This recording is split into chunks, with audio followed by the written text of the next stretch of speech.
Barrister Asad الدین Owaisi M P و صدر کل ہند مجلس اتحاد المسلمین نے کہا ہے کہ کشمیر کے حالات میں کوئی تبدیلی نہیں آئی ہے۔ کشمیر میں انسانوں کو انسانی ڈھال بنا کر گولی مار دی گئی، جبکہ حکومت یہ کہہ رہی ہے کہ دفعہ 370 ہٹانے کے بعد کشمیر میں استحکام آ گیا ہے۔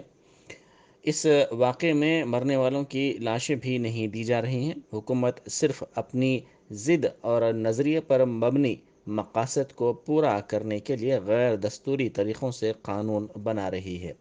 ایل اے سی اور ایل او سی پر امن نہیں ہے۔ ہر محاذ پر مودی حکومت ناکام ہو گئی ہے۔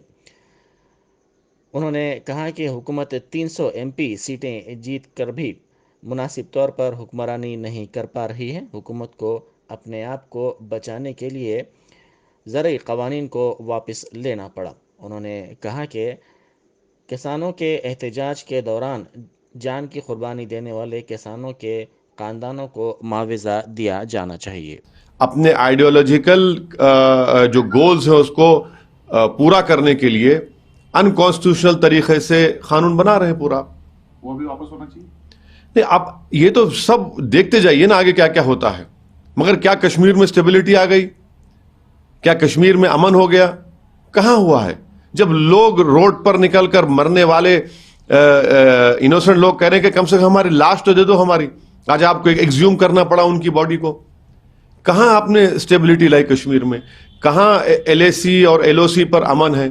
لداخ میں کے اندر آپ جائیے، اوپر چین بیٹھا ہوا ہے۔